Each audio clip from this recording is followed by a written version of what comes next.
Now, the Doomsday Clock has just been reset. It shows scientists' evaluation of the threats humanity is facing. Today, the clock was reset at 90 seconds to midnight, the most threatening situation since the clock was created way back in 1947. Well, to talk to us more about this, I'm joined in the studio by France 24 Shirley Sitbourne. Good to have you with us as ever, Shirley.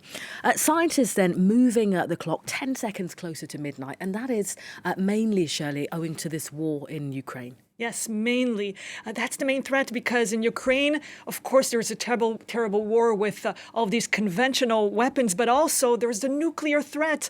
We've seen a series of veiled threats and then denials, but, well, we can see some images of what's happening in Ukraine. The Russians have been actually testing and carrying out drills. So although they've been saying, both the foreign minister and Vladimir Putin himself, they've been saying that they don't want a nuclear war with the U.S., still many have started saying, many so-called experts have been saying, well, there are nuclear weapons that are not as powerful as others, and maybe they can be used on the field.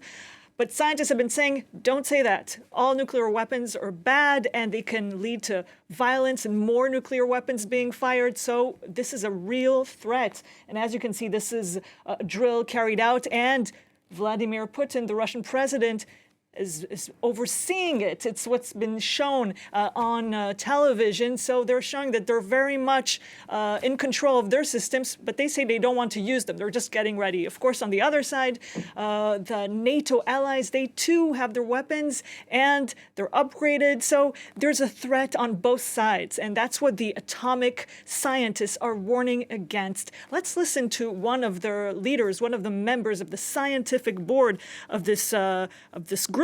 His name is Steve Fetter. Okay. Putin has repeatedly raised the specter of nuclear use.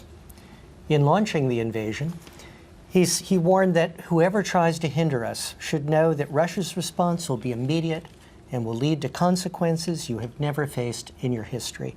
A few days later, he ordered Russia's nuclear forces to special combat duty. In announcing the annexation of Ukrainian territories in September, Putin declared that he would defend them with all weapon systems available to us.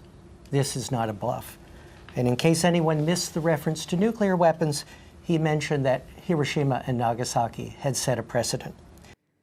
So, Rochelle, there's, of course, Ukraine, the nuclear threat, as always, with this clock, but also biological threats now. Since COVID-19 erupted, well, now there are more and more threats of pandemics. That's what the scientists have been saying today in their press conference. There's also climate change, all these terrible weather episodes across the world, and advancing technologies that have to be overseen and have to be examined so nothing gets out of hand and out of control. I mean, Shirley, when you talk about doomsday or the level of threat, I mean, it would scare people, essentially. What I understand, though, is in doing this clock, scientists' objective isn't to scare people. It's more to remind them to reduce the level of threat if they can. Absolutely. That's what they were repeating every year when they changed the time. And you have to look back at when this was created. The clock was created in 1947. And that was by a group of scientists who, ironically, invented the atomic bomb. Wow. They were part of the Manhattan Project.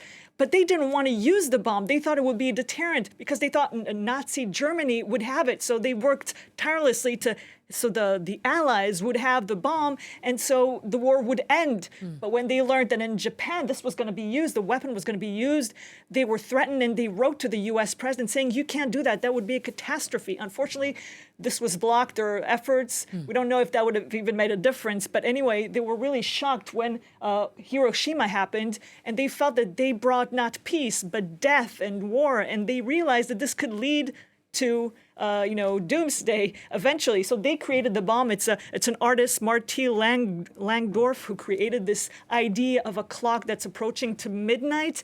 But their goal also is to warn people. And even today, they say that everything can be changed. It's up to all of us, up to governments, NGOs, people to make a difference, because all of this can be reversed. The clock was pushed backwards when there were, talks about denuclearizing Russia and the U.S., so anything can be done. And today, too, those scientists call on NATO and the U.S. to open peace dialogue, at least some kind of dialogue with Russia, to lower the tension.